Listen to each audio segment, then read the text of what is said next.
The Fibber McGee and Molly Show.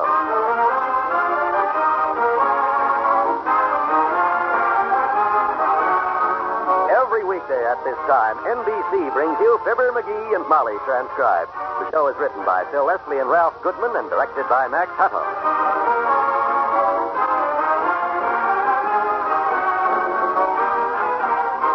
We'll join Fibber and Molly in just a moment. You may smile when you see your youngster making believe in his outer spacesuit. Maybe there isn't much danger of a flying saucer invasion from Mars.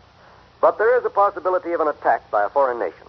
With today's superplanes, a surprise attack could be made on almost any American city. No one can even imagine the cost of destruction and the weakening of our entire national defense system. In spite of scientific progress, there is no magic way to defend ourselves against a sudden attack. Our Air Force Command is always alert to protect us, but it needs a ground observer corps working 24 hours a day throughout the year. A civilian corps of intelligent citizens trained to know one supersonic plane from another. Right now, this ground observer corps needs more than 300,000 volunteers, especially on the East Coast, the West Coast, and the Northern states. You can be proud to sign up for the Silver Wings of the Ground Observer Corps. Write or phone your nearest Civil Defense Center or write to the Ground Observer Corps, Air Force, Washington, D.C.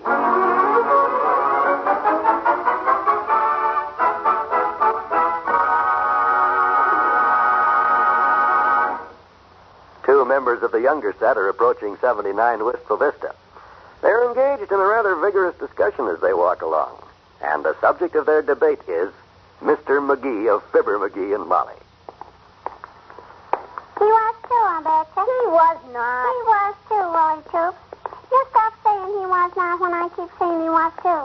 Mr. McGee himself told me he was. He even showed me his medal. Oh, he's not smart enough to be a general, King. Even in the First World War. Well, that's what he told me.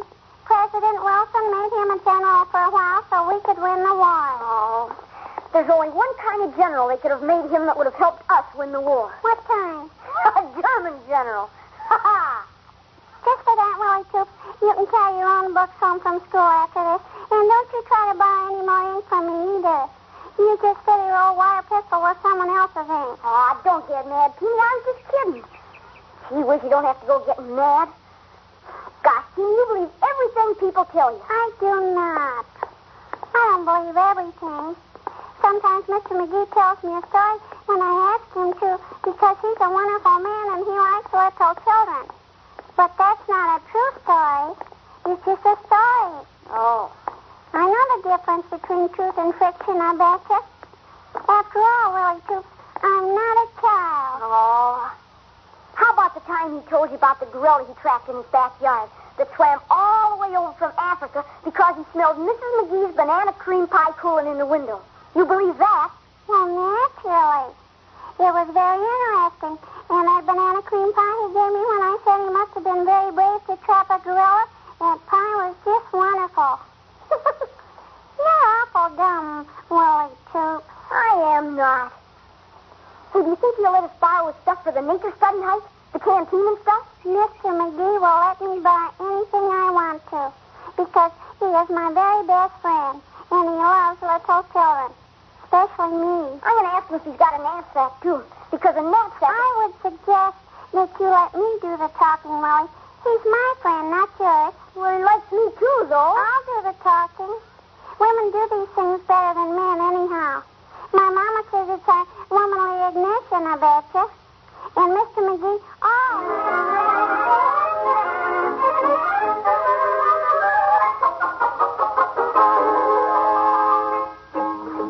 Phew.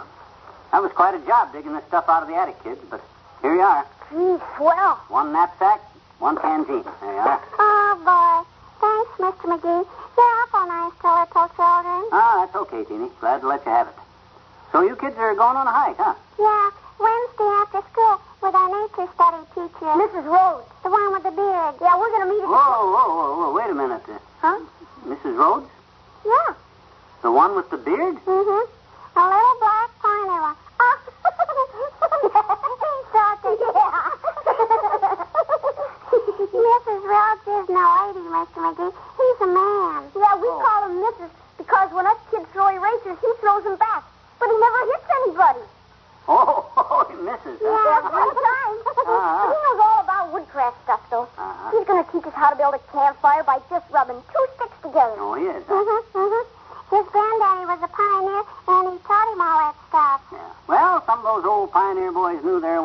them fairly well. Of course, the real masters of woodcraft, the real outdoorsmen, were the Indians. Did you ever know any Indians, Mr. McGee? Any real Indians, did you? Did you know any? Oh, naturally. Hadn't been brought up as a child by the savage Kickapoo tribe of eastern Illinois. You were? Brought up by an Indian tribe? Oh, boy. Didn't I ever tell you kids how our wagon train was attacked by the Kickapoo Indians when I was only 6 months old? And while I was busy reloading my dad's buffalo gun, how a Kickapoo chief sneaked in and took me off to the Indian village? No, you never did. Well, you kids just squat down here at my feet, campfire style, and I'll tell you all about it. Hold your hat, Baron Munchausen. Here we go again.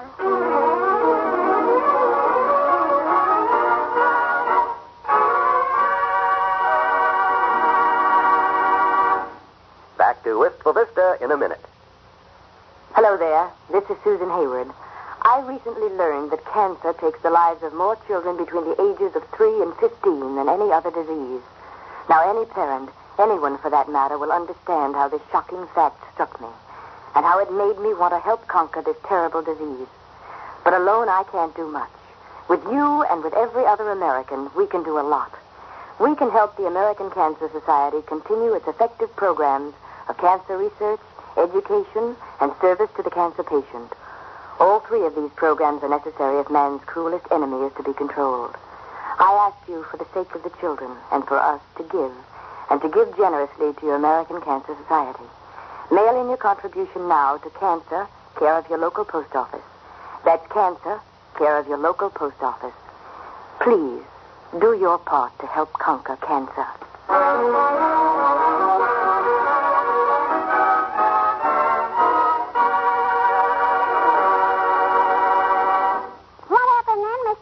After you pass examination for 16-year-old Indian Braves and they make you a member of the tribe. He'll tell it, Teeny. Stop butting in. Go on, Mr. McGee. Well, sir, Dad was sure proud of me. Dad? Yes, he should have adopted him, stupid. You know, the one that snatched him from the wagon train? Oh, yeah, I forgot. Go on, Mr. McGee, tell us some more. Yeah. Well, after the dancing was over and all the shouts of, "For he's a jolly good fellow," died down, the old chief raised his hand for silence, and he said, "Onga monga minga how, amonga hila gitchagumi ole." What does that mean? Gentlemen, be seated. Then he turned to me, his adopted son, and he says to me, "Moana, huh." What does that mean? That means, "You have done well learning the ways of us Indians, my son, and now that you are 16 moons old, you must return to your own people, or they'll think you're lost. Your horse is packed. You must leave tonight." Boy, that Kickapoo sure is a strange language. Oh, yeah. It took me a long time to master it. And then you went back to your folks in Peoria? That's right, Teeny. I never saw the old chief again. Every time I see a Hopalong Cassidy picture, I look for him. But so far, no luck. That's the story, kids. Gee, that's kind of sad. Sure is. Can we have our canteen and knapsack now? We got to go to a meeting at our nature study teacher's house to talk about the hike. Oh, sure. Here you are. Well, have fun on the hike, kids. And if you see any Indians out there, mention my name. Gee, I wish you could go with us, Mr. McGee. You could show us some wonderful stuff I bet you like the Indians do. Come on, Teeny. We got to hurry. Well, I wouldn't want to horn in on your nature study teacher, sis. Make him look like a tenderfoot. Wouldn't want to do that. Okay. Gee, thanks for the canteen and stuff, Mr. McGee. Bye. So long. Cute kids.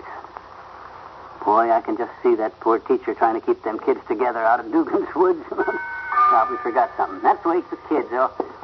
Oh, it's you, Molly. Yes, help me with these bundles. Oh, it's a good thing I've got an elbow or I'd have to ring the doorbell with my nose. Thank you. 12 bundles. Boy, looks like you bought out the store. Incidentally, wasn't that Teeny and the little Toops boy who dashed past me as I came up the walk? Oh, yeah. All the kids are going on a nature study hike Wednesday, and they came by to borrow some stuff and talk it over. You're not taking them, are you? Me? Ha! Me spend an afternoon tramping through the woods with 10 slippery kids in a 40-pound sack. Don't be knave. Good. I'm no Bernard McFadden. Want me to help you put some of this stuff away? No, thanks. I can manage it all right. Well, I think I'll stretch out here and take a nap. All this hike talk has got me kind of tired. Boy, that poor teacher at Teeny's, tramping through the cold, damp woods, trying to keep one eye on the trail and the other eye on them kids. That's the life of a teacher. I'm glad I spent my school days sitting in the corner instead of getting smart.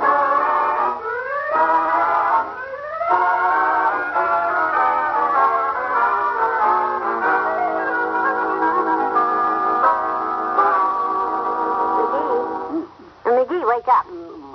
What's the matter? I'm sorry to disturb you, dearie, but you have company. Oh. Teeny's here, and she has some wonderful news for you. Teeny? News? What kind of? Hey, Mr. McGee. Oh. Hey, I just came back from Mrs. Rhodes' house. Our nature study teacher. He's sick. Sick? He's got the mumps. Oh. One of the kids gave it to him. Oh, boy, isn't that wonderful? Wonderful. Yeah, because now you can take our class on the hike Wednesday. Oh, boy. Now, wait a minute. Yeah, we told all the kids, and Mrs. Rhodes is so glad. Yeah, but. Yeah, he said it's just grand we got a real Indian scout to take us because you were raised by the Indians. Hey, here goes Freddie Four. I gotta tell Freddie. Oh, boy, Mr. McGee's gonna take us on a hike.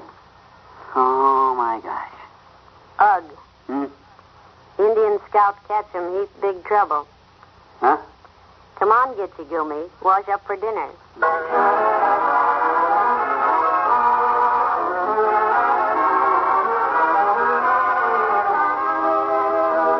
Fibber and Molly will be right back. This is Bill Goodwin, ladies and gentlemen. I'm with Bob Hope and his morning radio show, and I'm wondering whether you've been listening to it. It's getting funnier and funnier. For instance, almost every day now, Bob has a question period with the audience. Just in case you haven't heard it, let's listen in on one now. Yes, my good man, right there. How old are you, Robert? Thank you.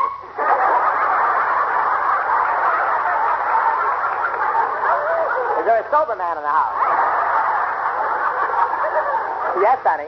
Were you born in 1903? Down. Sit down. Yes, honey. Do you always chew gum? This is the only way I can keep my brain away. Yes, too bad we haven't time for all of it, but this is the kind of fun that's now making the Morning Bob Hope Show one of the great comedy radio shows of all time. Every morning on your NBC station. See your local paper for the time.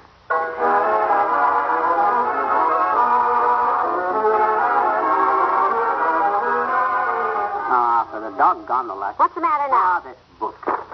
Borrowed it from Kramer's drugstore because I thought it might help me out on that hike with the kids.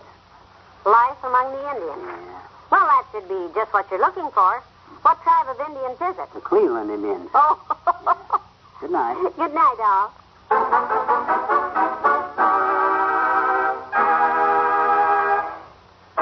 NBC has brought you the Fibber McGee and Molly program transcribed with Richard Beals as Willie Toops. This is John Wald inviting you to be with us again tomorrow night to see the squirming of Mr. McGee of Fibber McGee and Molly.